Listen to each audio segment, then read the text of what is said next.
वो कौन सा सेब, कौन सी जड़ी बूटी खिला करके उन्होंने हिजड़े को बच्चा पैदा करा दिया था। सनातन धर्म में शूद्रों का अपमान किया गया है, ऊंच नीच का ही तो भेद बताया गया है, जो उन्हें नीच समझा गया है। तो उसके लिए सनातन कैसे जिम्मेदार हो जाएगा? कहाँ लिखा है? सनातन ने कहाँ सिखाया? किस वेद में लिखा है? किस पुराण में लिखा है? किस उपनिषद में लिखा है? किस शाक्तों में लिखा है? उल्टा हमारे सनातन की एक और पद्धति है। नमस्कार, मैं हूं आपके साथ अनुराग मुस्कान। जी के देखो में एक बार फिर आपका बहुत बहुत स्वागत है। और पिछले एपिसोड में मैंने आपसे वादा किया था कि हम सनातन पर विस्तार से चर्चा करेंगे, क्योंकि ये देश ही नहीं बल्कि देश के बाहर भी, विदेश में भी और पूरे दुनिया, पूरे संसार में सनातन पर चर्चा जो है वो न केवल जोरों पर है बल्कि बहुत गर्म है। तो एक ऐसा वक्ता होना चाहिए जो इस पर उठ रहे सवालों का सही और सटीक जवाब दे सके। एक ऐसा वक्ता होना चाहिए जो इस पर छाए हुए सभी असमंजस के बादल को हटा सके। और जी के सर से बेहतर ये वक्ता मुझे कोई फिलहाल दिखाई नहीं देता। बहुत बहुत स्वागत है जी के सर आपका एक बार फिर जर्रा नवाजी आपकी इस एपिसोड में। हम सीधे पॉइंट पर आते हैं, क्योंकि पिछले डिबेट में, पिछली चर्चा में हम इसे टच कर पाए थे और मैंने वादा किया था कि अगली बार जब हम बैठेंगे तो इस पर आपसे विस्तार से चर्चा करूंगा, क्योंकि केवल हम और आप ही नहीं बल्कि बच्चा बच्चा इस पर चर्चा कर रहा है। सबसे पहला मैं आपसे सवाल पूछना चाहता हूं कि आजकल साधु संतों की तरफ से, धर्म गुरुओं की तरफ से बड़ी पुरजोर मांग आ रही है कि भाई सनातन धर्म को राष्ट्रीय धर्म घोषित किया जाए। क्या विचार है आपका इस पे? अनुराग जी, बहुत अच्छा प्रश्न है और वास्तव में आजकल ये बहुत चर्चा में है। देखिए, मेरे मानने में सनातन राष्ट्र आपको घोषित करने की आवश्यकता है नहीं। हमारा राष्ट्र पहले से ही सनातन राष्ट्र है। और जितनी ज़्यादा हमें उत्सुकता है सनातन राष्ट्र घोषित करने में या भारत को सनातन धर्म का राष्ट्र बनाने में, उससे ज़्यादा इम्पॉर्टेंट है उसको फॉलो कराने में। आप सनातन धर्म को फॉलो करें, सनातन धर्म को मानने वाले सनातन धर्म को फॉलो करें। सनातन धर्म में जो कहा गया है पहले उसको फॉलो तो करें। सनातन राष्ट्र बना के आप करेंगे क्या?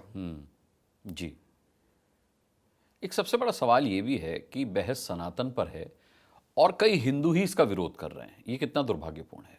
ये तो दुर्भाग्यपूर्ण है। दरअसल हिंदू जो भी इसका विरोध कर रहे हैं वो कहीं ना कहीं किसी अवसाद में हैं, ऐसा मुझे लगता है। मैं उनसे क्षमा मांगता हूँ, मेरी बातें उनको खराब लगेंगी।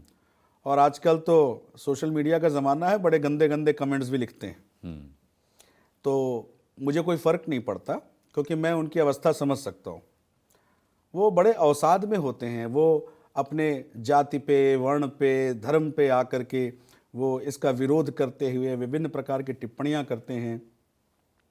दरअसल उनकी समस्या ये है कि उनका परिचय कभी सनातन धर्म से हुआ नहीं। उन्हें सनातन धर्म किसी ने दिखाया नहीं, जिसकी शुरुआत सबसे पहले अपने ही परिवार से होती है। सबसे पहले कोई भी ज्ञान शिक्षा माता पिता देते हैं, घर के अपने बड़े बुजुर्ग देते हैं, नातेदार रिश्तेदार देते हैं, समाज देता है।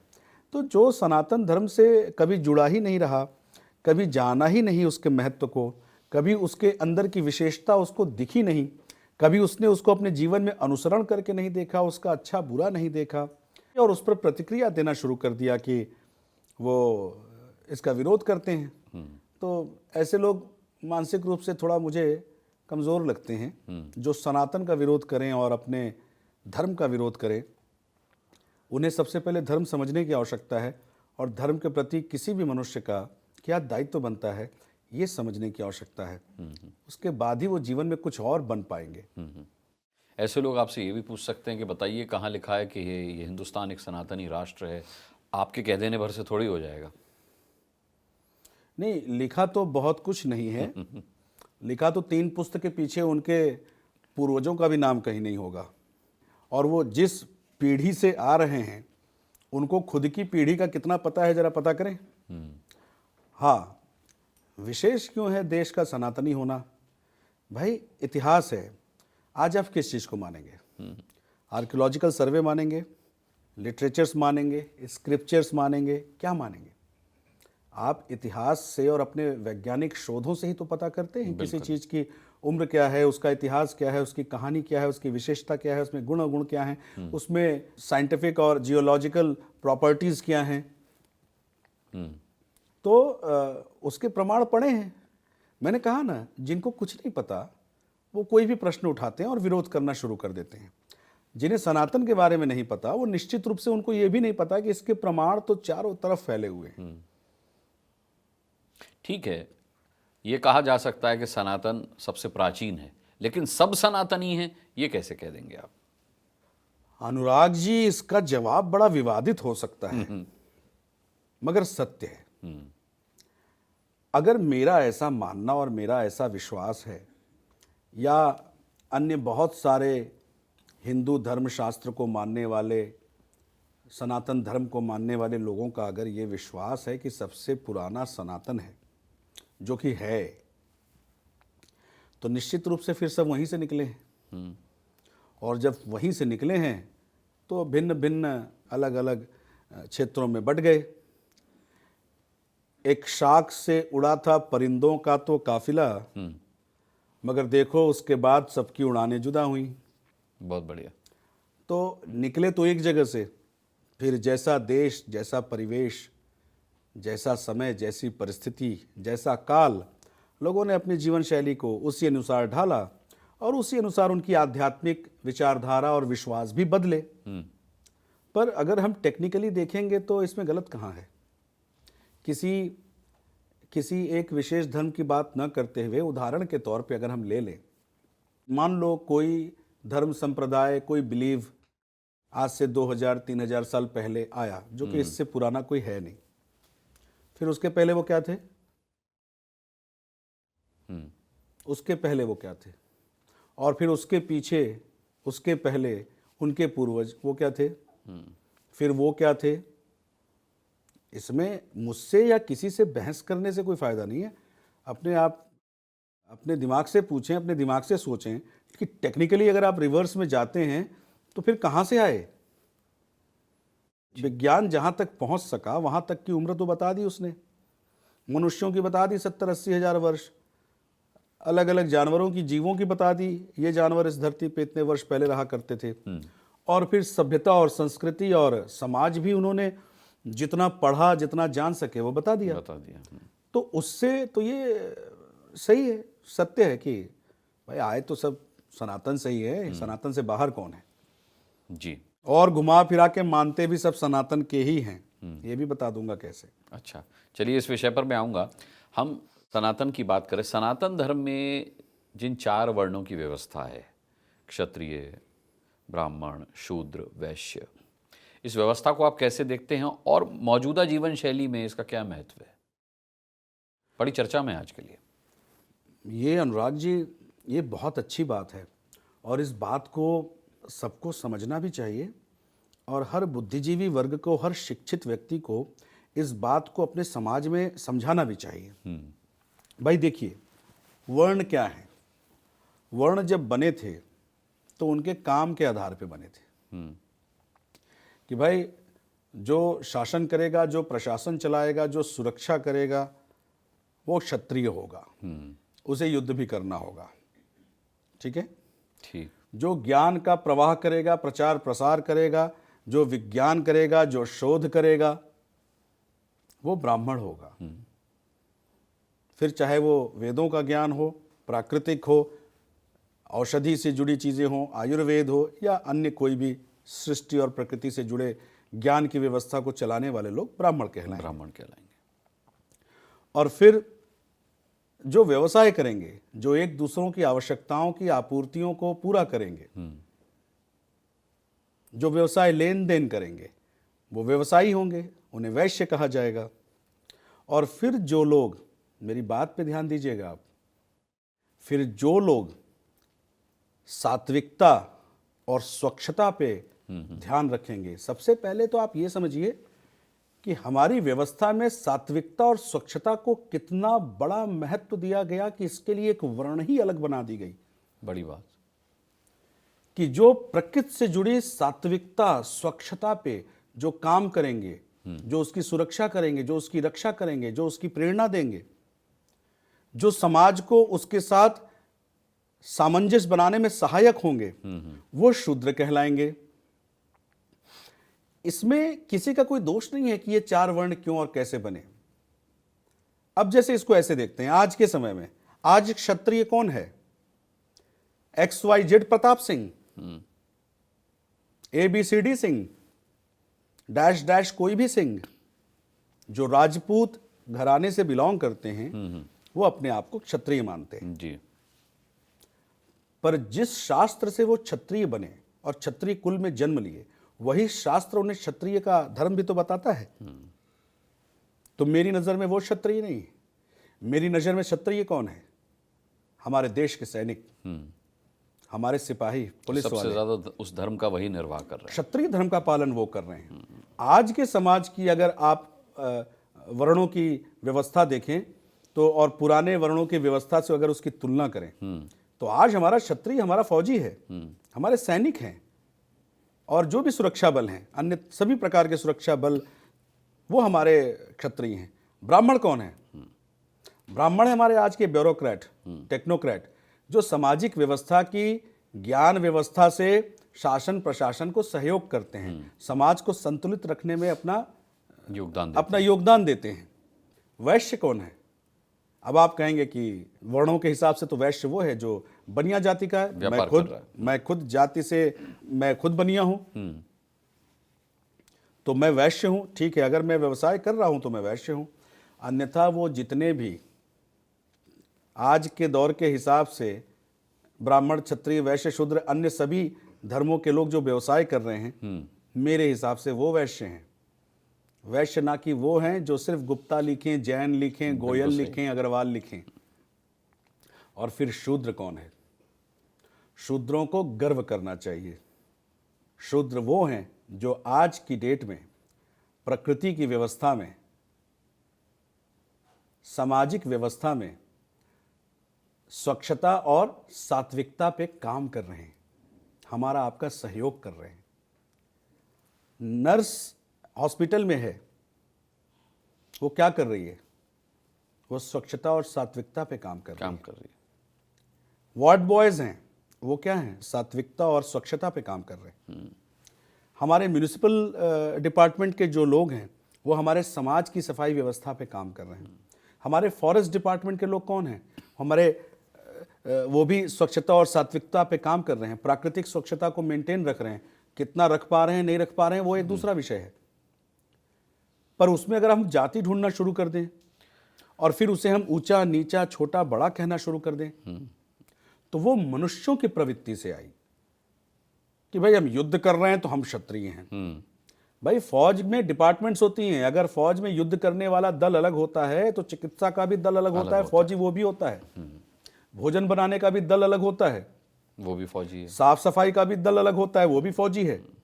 तो ये हमारी सोच बदलनी चाहिए कि हमें ऊंच और नीच के दृष्टिकोण से नहीं देखना चाहिए, ना हमें किसी को नीचा दिखाना चाहिए, ना हमें किसी को श्रेष्ठ बना करके उसे कोई विशेष अधिकार देना चाहिए। आपने अच्छी बात की, लेकिन इसी बात का तो विवाद है कि सनातन धर्म में शूद्रों का अपमान किया गया है, ऊंच नीच का ही तो भेद बताया गया है कि उन्हें नीच समझा गया है और इस हिसाब से उनका अपमान हुआ।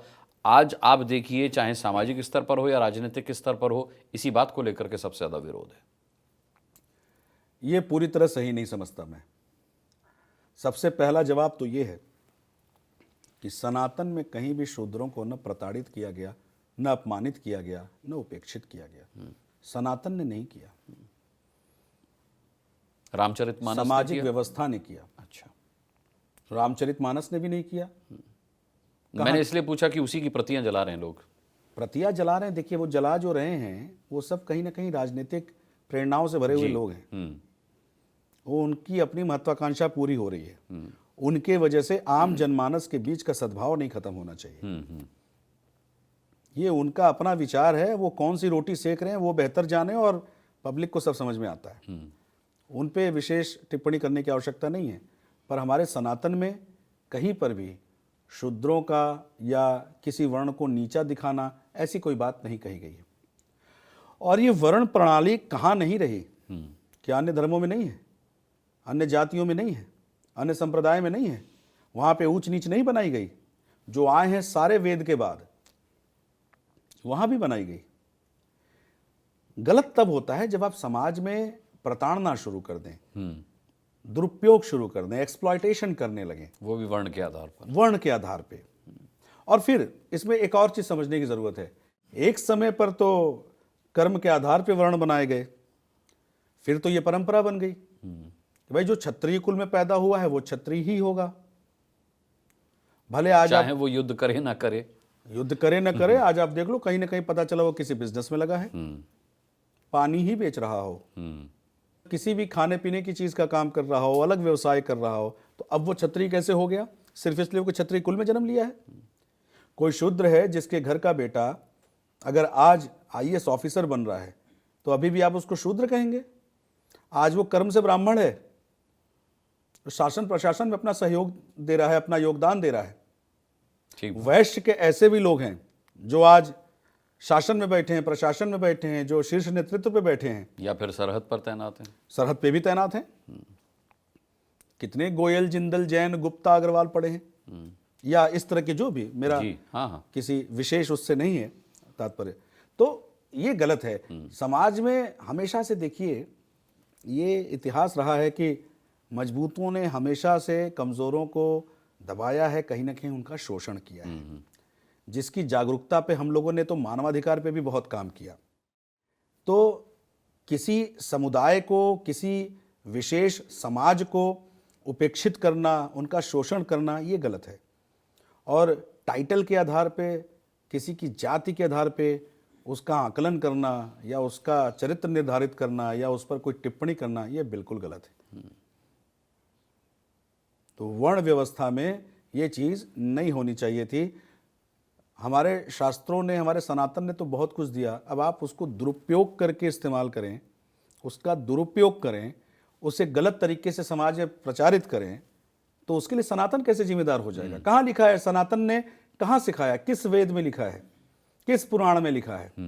किस उपनिषद में लिखा है? किस शाक्तों में लिखा है? उल्टा हमारे सनातन की एक और पद्धति है, जो वेद सिखाता है ब्राह्मण को अपना आचरण, वहीं से हमारा तंत्र भी निकला है, जहां पे शिव वाच है, शिव की वाणी है कि आप वर्ण से नहीं, अपने कर्म से ब्राह्मण हैं। और हमारी तंत्र व्यवस्था में कोई जाति नहीं पूछी जाती, हमारे अघोरियों से कोई जाति नहीं पूछी जाती। जो पारंगत है वो श्रेष्ठ है, फिर चाहे वो छोटी जाति आप समझते हैं जिनको वो हों, फिर आप जिनको बड़ी जाति समझते हो वो हों, कोई फर्क नहीं पड़ता। बॉटम लाइन यही है कि जो अपने काम में श्रेष्ठ है, आप अपने काम में श्रेष्ठ रहिए। और आप ये जाति और दुनिया कहती भी है तो उसकी परवाह मत कीजिए, आप श्रेष्ठ अपने काम से जाने जाएंगे। ठीक है। अब एक विवादित विषय की ओर में आ रहा हूँ, उससे पहले मैं आपसे पूछना चाहूँगा, अकबरुद्दीन ओवैसी को जानते हैं आप? नाम सुना होगा। अकबरुद्दीन ओवैसी, हाँ जी जानता हूँ, ये शायद बड़े चर्चित नेता हैं। असदुद्दीन ओवैसी के भाई हैं। उनके भाई हैं और बड़े अक्सर विवादों में और बड़े चर्चा में रहते हैं। जी, उन्हीं की चर्चा अब मैं आपसे छेड़ने वाला हूँ। माँ कौशल्या के जन्म पर उन्होंने प्रमाण मांगा और इसको लेकर के विवाद हुआ। हम उस पर चर्चा करें उससे पहले एक वीडियो क्लिप उनकी देख लेते हैं। 3 पुजारियां बोल रहे हैं अयोध्या में, यहाँ। अरे अडवाणी, वाजपेयी, उमा भारती, मोदी, बता आखिर राम की मां कहां गई, किधर जन्म दी? क्या कहेंगे जी के सर इस क्लिप को देखने के बाद? बहुत ही वाहियात व्यक्ति है ये। मतलब न इसे शर्म है और न इसे परवाह है समाज की। और इसकी क्या औकात है कि ये माता कौशल्या पे और राम के जन्म पे उंगली उठा दे। इसको बोलो अपनी अम्मा से पूछे पहले अपने बाप दादा के बारे में कुछ डिटेल, उसका प्रमाण रखा है ये। किसी की माता पे, किसी के जन्म पे उंगली उठा देना। और ये कहते हैं कि सेब खाए तो कहाँ कहाँ गई थी। हाँ, वही केवल माता कौशल्या के ही जन्म पे नहीं, श्री राम के जन्म पर भी सवाल उठाया कि माता कौशल्या को आखिर वो सेब देकर कौन गया जिससे वो गर्भवती हो गई। तो उनसे जरा पूछो कि हज़रत मोइनुद्दीन चिश्ती अजमेरी रहमतुल्लाह अलैह, ख्वाजा गरीब नवाज साहब जो अजमेर में बैठे हैं, तो जरा उनसे पूछो वो कौन सा सेब, कौन सी जड़ी बूटी खिला करके उन्होंने हिजड़े को बच्चा पैदा करा दिया था। सेब से तो फिर भी बच्चा हो सकता है, साइंटिफिक रीजन है। जब अकबरुद्दीन ओवैसी को पाइल्स होगा ना तो वो आटे की गोली भी खा के ठीक हो जाएगा। ऐसे भी लोग समाज में हैं। जो आटे की गोलियां और केला खिला देते हैं तो लोगों के तकलीफ वाले पाइल्स भी दूर हो जाते हैं। तो सेब पर उंगली उठाना उनको अभी पता नहीं है, वो मूर्ख हैं और वो सिर्फ अपनी लोकप्रियता हासिल करने के लिए एक विशेष समाज को अपने साथ जोड़ने के लिए इतनी गंदी और इतने गलत प्रकार की टिप्पणी कर रहे हैं। माता कौशल्या से या तीनों रानियों से इनका जन्म होना राम भरत लक्ष्मण शत्रुघ्न का अगर इतना ही अतिशयोक्ति लगता है तो भाई हिजड़ा बच्चा कैसे दे सकता है, जो किसी फकीर के आशीर्वाद से, किसी पीर फकीर के कृपा से उसे जो है बच्चा, उसे संतान हो जा रहा है। पता है आपको ये स्टोरी कि नहीं? सुना दीजिए। एक हिजड़े ने कहा कि तू कितना बड़ा पीर है, तू कितना बड़ा फकीर है। ये सब कहानियां ही हैं सुनी हुई। मैं तो उस वक्त पैदा था नहीं, पर गलियों में आप दुनिया भर में मशहूर हैं। तो उसने कहा कि अगर तू इतना ही शक्तिशाली है, तुझमें इतनी क्षमता है, तो मुझे औलाद दे के दिखा। और उस पीर के, उस फकीर के आशीर्वाद से उसे औलाद भी हुई। अब ये उसने कौन सा सेब खा लिया था? तो मैं उपहास नहीं कर सकता, हमें उपहास नहीं करना चाहिए। मैं तो उल्टा कद्र करूंगा कि भाई उनकी कृपा किस तरीके से बन पी, ये वो जाने और ऊपर वाला जाने, परमात्मा जाने। पर कृपाएं होती हैं, आशीर्वाद प्राप्त होते हैं और साइंटिफिकली भी इसको प्रूव किया जा सकता है। टेस्ट ट्यूब चाइल्ड्स आज कितने सालों से प्रमाण है इस धरती पे, जिसे लोग पहले कल्पना समझा करते थे। आज वो एक सरल व्यवस्था है समाज में कि जिन्हें संतान नहीं होती वो इस दिशा में भी जाते हैं और इस तरीके से भी सोचते हैं, IVF कराना, ये कराना, वो कराना। सब तकनीक, विज्ञान, अध्यात्म सब एक ही चीज़ है। ये तकनीक और विज्ञान जिस आध्यात्म से आप मांग रहे हैं, ये इसी प्रकृति से मांग रहे हैं। इसी प्रकृति में ही आध्यात्म है। आध्यात्म कहीं बाहर नहीं है, इसी प्रकृति में ही विज्ञान है। सब कुछ इसी प्रकृति में है और उसको जान लेना ही आध्यात्म है। तो ऐसे गंदे लोगों की टिप्पणी को सुनना नहीं चाहिए और इनको बैन कर देना चाहिए। अभी कहाँ है इनकी सरकार? कहाँ है सरकार और सरकारी व्यवस्था और शासनिक प्रशासनिक व्यवस्था कहाँ है? सरकार नहीं, मुझे लगता है कि जिन लोगों से बात करते हैं उनको भी इन पर बिलीव बहुत बहुत कम प्रतिशत होगा। जैसे जिन लोगों के ये वक्ता माने जाते हैं बिल्कुल नहीं मानते होंगे। अगर ये उनका वक्तव्य लोगों को पसंद आया होता, देखिए अच्छाई बुराई की समझ सबको होती है, पर जब आप संतों के साथ बैठेंगे, कभी कुंभ में जाइए, कभी किसी वास्तविक संत के सानिध्य में जाइए जी, तो आप देखेंगे कि ये जो बकवास की बातें जो हमारे समाज में चलती हैं, इनसे बहुत ऊपर की बात वो करते हैं, मानवता, धर्म की, इंसानियत की। एक मुझे इस चर्चा के दौरान जाकिर नायक का स्टेटमेंट याद आया जी। और वो स्टेटमेंट नहीं था बल्कि वो एक पूरी मजलिस में बोल रहे थे। भगवान शिव पर उन्होंने टिप्पणी की थी और वो बहुत वायरल भी हुआ था। उन्होंने प्रसंग सुनाया कि भाई पार्वती स्नान करने गई और गणेश को अपनी रक्षा के लिए छोड़ गई, कह के गई कि देखना कोई अंदर ना आने पाए। और शिव अंदर आए तो गणेश ने उन्हें रोका कि आप अंदर नहीं जा सकते।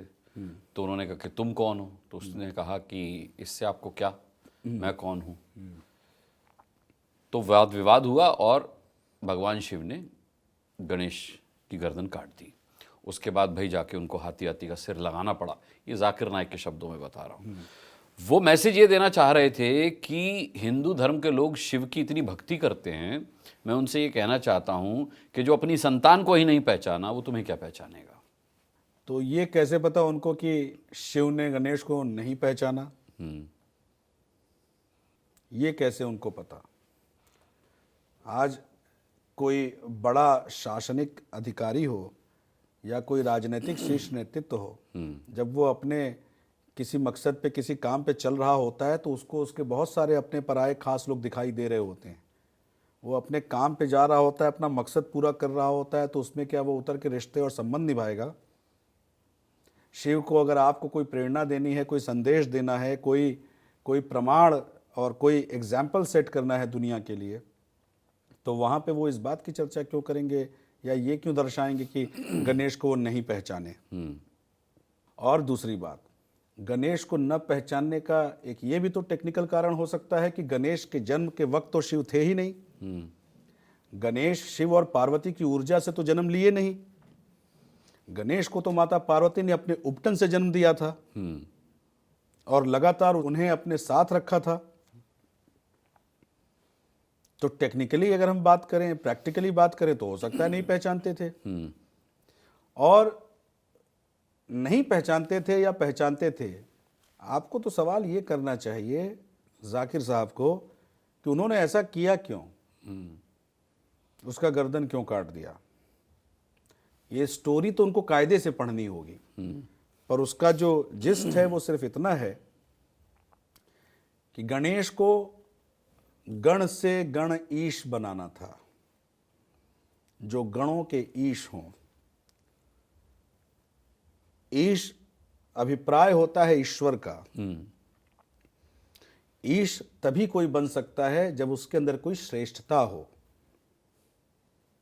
और श्रेष्ठता प्रत्यक्ष होती है इंद्रियों से, ज्ञान इंद्रियों से और कर्म इंद्रियों से। तो गणेश की ये दोनों इंद्रियां, पांचों कर्म इंद्रियां, पांचों ज्ञान इंद्रियां, गणों से श्रेष्ठ हैं, इसलिए वो गणेश हैं। इसलिए उनके गर्दन पे मनुष्य का शीश हटा के हाथी का शीश दिखाना, ये एक मेटाफर है, एक उदाहरण तरीके से आप इसको आप उदाहरण के तौर पे देखें। इसको आप सत्यता पे इसके न जा करके और प्रैक्टिकल रियलिटीज पे जा करके कंफ्यूज न हो। ये देखें कि उससे संदेश क्या दिया जा रहा है। अच्छा जी के सर, हिंदू देवी देवताओं पर टिप्पणी का सिलसिला यहीं नहीं रुकता। मैं पिछले दिनों टीवी डिबेट में भी देख रहा था कि एक मुस्लिम वक्ता थे, उन्होंने हिंदू देवी देवताओं का ये कह करके और हिंदू धर्म को मानने वाले लोगों का ये कह करके मजाक उड़ाया कि भाई ये तो प्राइवेट पार्ट्स की पूजा करते हैं, और ये कहकर उन्होंने न केवल मखौल उड़ाया बल्कि वो हंसे भी। क्या कहेंगे इस पर? कौन से प्राइवेट पार्ट की पूजा करते हैं? शिवलिंग की बात कर रहे हैं आप, तो शिवलिंग प्राइवेट पार्ट है, उसकी पूजा नहीं करनी चाहिए। उनको पता है वो प्राइवेट पार्ट कितना इंपॉर्टेंट है। उनका निकाल दिया जाए तो क्या रहेगा उनके जीवन में। आप टेक्निकली देखें कि वो प्राइवेट पार्ट हटा दिया जाए मनुष्यों से या अन्य जीवों से भी, सृष्टि खत्म हो जाएगी, तो जीवन का और समाज का क्या अस्तित्व और महत्व रह जाएगा। नंबर 1। नंबर 2, अगर वो इतना ही महत्वपूर्ण नहीं था, वो इतना ही व्यर्थ था, तो उनके अपने कौम में बिना उसे कटवाए पक्का मुसलमान क्यों नहीं बनते? खतना इतना आवश्यक क्यों होता है? क्या हम भी इस पे विवाद खड़ा करें? तीसरी बात, शिवलिंग के बारे में पहले वो समझें कि शिवलिंग की पूजा क्यों की जाती है और शिवलिंग इतना आवश्यक क्यों है। शिव अकेले हैं जिनकी प्रतीक पूजा की जाती है। शिवलिंग की पूजा, ओमकार स्वरूप की पूजा। अब क्या उन्हें मुझे शिवलिंग की परिभाषा और शिवलिंग का महत्व समझाने की जरूरत है? वो प्राइवेट पार्ट बहुत इंपॉर्टेंट है और आपके यहां उसका बहुत महत्व है, हमारे यहां भी बहुत महत्व है, दूसरे तरीके से। आपके यहां उसका महत्व है दूसरे तरीके से। ऐसे गंदे लोगों पे बात करने से कोई फायदा नहीं। ऐसे लोगों के साथ सख्त कार्रवाई होनी चाहिए जो किसी के भी धर्म संप्रदाय के विश्वास के और बिलीफ के खिलाफ ऐसी गंदी बातें करते हैं। और जिसे शौक है समझने का, वो फुर्सत निकाल करके, अपना समय निकाल करके आए मेरे पास, मैं उसे समझाता हूँ शिवलिंग का क्या महत्व होता है और क्यों शिव को शिवलिंग प्रतीक में पूजा जाता है। नहीं, लेकिन टिप्पणियों का मैंने देखा सिलसिला यहीं नहीं थमता। कई लोगों को मैंने टीवी डिबेट में बैठकर ये बोलते सुना है कि हिंदू देवी देवता तो नग्न रहते थे या अर्धनग्न रहते थे। क्या ये टिप्पणी ठीक है? इस तरह के लोग मूर्ख हैं। अगर मूर्खों पे हम लोग तवज्जो देना शुरू कर देंगे तो विवाद बढ़ेंगे। और बुद्धिजीवियों को मूर्खों पे बहुत समय और बहुत दिमाग नहीं अपना लगाना चाहिए। इसका मैं फिर भी आपको एक ऐसा उत्तर देता हूँ जो सरलता से समझ में आ जाना चाहिए। भाई, आपके पूर्वज जब वस्त्र नहीं था तो कैसे थे? हमारे आपके चाहे उनके पूर्वज जब वस्त्र नहीं पहनते थे तो कैसे थे? जो प्राकृतिक संरचना है शरीर की वैसे ही थे। निर्वस्त्र थे। और उस वक्त अगर कोई कलाकृति बनेगी, आज से 4000, 5000, 10,000 साल पहले अगर कोई कलाकृति बनी होगी तो क्या उसको सूट और कोट पहना के कलाकृति बनाएंगे? एक जो स्वरूप था उसको बना के दिखाया गया। आज की डेट में हमारा आपका जैसा परिवेश है, हम परमात्मा की वैसे ही चित्रकारी करते हैं। तो ये चित्रकारी को लेकर के देवी देवताओं पे उंगली नहीं उठाना चाहिए। प्रश्न अगर मैं उठाऊं, आपके यहां विवाह कैसे होते हैं? क्या आप जिंदगी भर जिसको भाईजान कहो, जिंदगी भर जिसको बहन कहो, आप उसके साथ निकाह भी पढ़ लेते हो? आप उसके साथ पति पत्नी का संबंध भी बना लेते हो? हमारे धर्म में तो निषेध है, वर्जित है। 7 कुल का फर्क होना चाहिए, अलग गोत्र होना चाहिए, जिसका साइंटिफिक प्रमाण है, जिसका साइंटिफिक रीजन है, जेनरेशंस के लिए जिसका साइंटिफिक इंपॉर्टेंस है। हम तो नहीं उंगली उठाते, हम तो ऐसी बातों पे बहस नहीं करते, क्योंकि आप में ये चीज जहां जब जिस परिस्थिति में लिखी गई वो दौर अलग था, वो परिस्थिति अलग थी। हम उस पर उंगली नहीं उठाते क्योंकि हम समझते हैं कि उसका टेक्निकल रीजन क्या था। जहां पे लोग ही कम थे और जनसंख्या बढ़ानी थी, तो वहां आप आसमान में जाके तो शादी करोगे नहीं। तो एक विधि, एक विधान बनाया गया, तो ठीक है, जिसके लिए बनाया गया उसको भी आदर करना चाहिए। अन्य दूसरे भी धर्म के लोगों को, दूसरे भी बिलीवर्स को इस बात का एहतराम रखना चाहिए, सम्मान करना चाहिए। किसी पे उंगली नहीं उठानी चाहिए, पर शर्म उनको आनी चाहिए जो किसी के भी धर्म पे उंगली उठाना, गलत सलत बातें करना। उनकी अम्मा इस रूप में नहीं है क्या जिस रूप में हमारी काली दिखती हैं? उनकी बहन उस रूप में नहीं है जिस रूप में हमारी दुर्गा दिखती हैं। निर्वस्त्र देखोगे तो वो भी ऐसे ही दिखाई पड़ेंगी, वस्त्र पहना दोगे तो वैसे ही दिखाई पड़ेंगी, लक्ष्मी की तरह। आपको आप कलाकृति और चित्रकारी को लेकर के आप जो है सीधा आप आइडल पे फोकस करके आप कमेंट करें और उस पे जो है आप इस तरीके की गंदी बातें करें, ये सब नहीं करनी चाहिए, गलत बात है। आपने ये कहकर छोड़ दिया कि ये गंदी बातें नहीं करनी चाहिए, और आपने ये भी कहा कि हम किसी के धर्म पर आपत्ति नहीं करते, उंगली नहीं उठाते। लेकिन फिर क्या वजह है कि अगर हिंदू धर्म पर या हिंदू देवी देवताओं पर कोई हमला किया जाए या कोई बयानबाजी की जाए तो हम केवल ये कहकर छोड़ देते हैं, और किसी अन्य धर्म पर कोई टिप्पणी की जाए तो फिर सर तन से जुदा की बात होने लगती है या फिर इंटॉलरेंस की बात होने लगती है? तो ये डिफरेंस क्यों है? क्या हिंदू धर्म इतना सहिष्णु है और बाकी धर्म असहिष्णु हैं, या फिर आप किसी और नज़रिए से इसे देखते हैं? देखिए, नज़रिया तो सबका अलग अलग है। मैं निश्चित अपने नज़रिए से देखता हूँ, निश्चित तौर पे। पर अगर इस भौतिक समाज में, इस भौतिक व्यवस्था में अगर आप इसका जवाब मुझसे पूछना चाहेंगे तो मेरा जवाब ये होगा कि शर्म तो हम समाज के लोगों को आनी चाहिए। शर्म आनी चाहिए उन लोगों को जो इसका विरोध भी पाखंड के स्वरूप में करते हैं। अगर वो विरोध करते हैं तो विरोध ऐसे लोगों का नहीं करना चाहिए, विरोध करना चाहिए शासन और प्रशासन का, और उखाड़ के फेंक देना चाहिए। उनको याद दिला देना चाहिए कि अगर आपको शासन और प्रशासन की व्यवस्था में ऐसी जगहों पे बिठा के रखा गया है तो समाज में संतुलन और सद्भाव बना के रखने के लिए, ना कि कोई इस तरह से अधर्म करता चला जाए और इस तरह के नॉन सोशल एलिमेंट्स, इस तरीके के क्रिमिनल एलिमेंट्स समाज के सद्भाव को बिगाड़ने की कोशिश करें। और आप सब लोग बैठ के मुंह देख रहे हैं। जो प्रश्न आप मुझसे पूछ रहे हैं, ये प्रश्न तो हमें अपने शासन, प्रशासन, सरकार से पूछनी चाहिए कि वो किस चीज का इंतजार कर रहे हैं, वो क्यों नहीं इसके खिलाफ कोई कार्रवाई करते। क्या लगता है आपको, क्यों नहीं करते? सब राजनीतिक प्रेरणा है, ये सब पॉलिटिकली इन्फ्लुएंस्ड सब्जेक्ट हैं। इस पर आम जनमानस को, किसी भी धर्म के, हिंदू, मुस्लिम, सिख, ईसाई, अन्य सभी धर्म, इस पे फोकस नहीं करना चाहिए। उनको अपनी जीवन शैली पे फोकस करना चाहिए, उनको अपनी ज़िंदगी में शिक्षा पे फोकस करना चाहिए, चिकित्सा पे फोकस करना चाहिए, आपस में प्रेम सद्भाव बना के रहना चाहिए, एक दूसरों के धर्म का आदर करना चाहिए, आपस में सद्भाव बना के रहना चाहिए। और ऐसे लोगों को टोटली निगलेक्ट करना चाहिए, इनको इग्नोर करना चाहिए, एक हद तक इग्नोर करना चाहिए।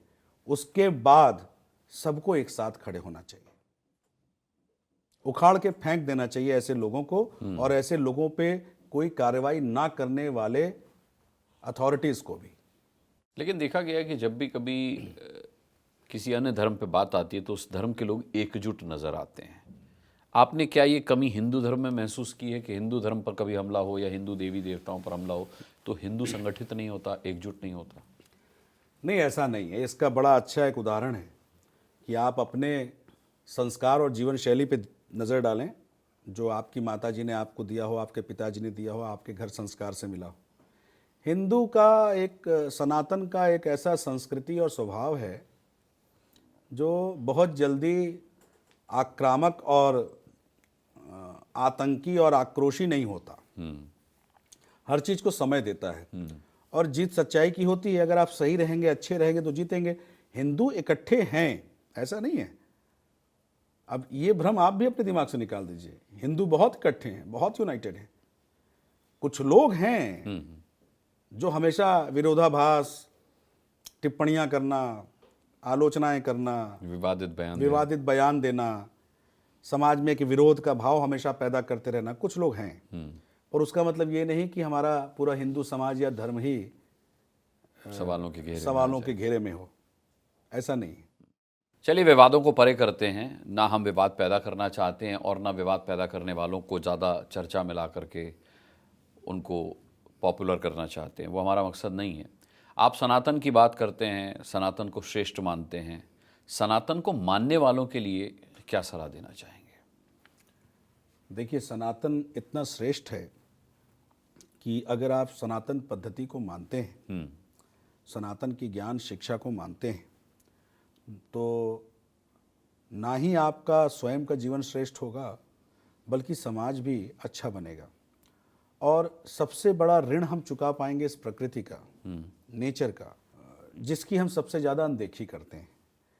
तो हमारे सनातन ने सबसे पहला धर्म ही ये सिखाया कि हम मनुष्य के साथ अन्य जीव जंतु और प्रकृति का उतना ही ध्यान रखें और उसके प्रति अपना दायित्व निभाते रहें। तो संदेश मेरा यही है कि सनातन से आप जुड़ें। आप किसी भी धर्म के हों, मेरे हिसाब से आप सनातन धर्म के हैं।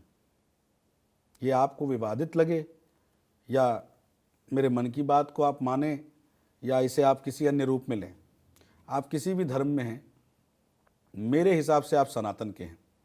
आप उस पर ब्रह्म को ही पूज रहे हैं अपने तरीके से, जिस पर ब्रह्म ने आपके धर्म जाति के उदय होने से पहले ही हमारे वेदों में और हमारे अन्य शास्त्रों में इसका उल्लेख करके ये उद्घोषणा भी कर रखी थी कि परब्रह्म को कैसे पूजेंगे लोग। आने वाले समय में, आने वाले युगों में लोग भिन्न भिन्न प्रकार से ब्रह्म की पूजा करेंगे, उसी एक परब्रह्म की, उसी एक गॉड की, उसी एक परमात्मा की। और देखिए, मानते सब लोग हैं अपने तरीके से। एक कहते हैं भाई हम आपके धर्म के हिसाब से नहीं मानेंगे, ठीक है, अपने धर्म के हिसाब से करो, पर करो ना। हम कहाँ कहते हैं कि तुम हिंदू धर्म का आकर के आरती करो। मुसलमान हो तो ठीक है, नमाज पढ़ो, नमाज, रोज़ा, ज़कात, जो कुछ भी आपके फ़र्ज़ हैं उसको आप करिए। दूसरे धर्म पर टिप्पणी करने से बचना चाहिए। आप दूसरों की आलोचना और दूसरों के प्रति अपमानजनक व्यवहार मत पैदा करिए अपने अंदर, और फिर समाज में वो संदेश मत दीजिए। आपको योगा नहीं पसंद, मत करिए। इतनी अच्छी योगा आपके धर्म में सिखाई गई है नमाज के वक्त, जो आप 5 वक्त करते हैं, वो योगा आप करते हैं ना, करिए। क्या है वो बुजुर्गों ने किसी भी बहाने अगर हम पर, आप पर उसको लाजिम किया, क्यों किया? कि आप किसी एक अच्छे अभ्यास से जुड़े रहेंगे, आप उसी की बात को मानिए। आप हमारा सूर्य नमस्कार मत करिए, कोई आवश्यकता नहीं, पर जो आप कर रहे हैं उसको शिद्दत से करिए, और कम से कम दूसरे धर्म का अपमान मत कीजिए।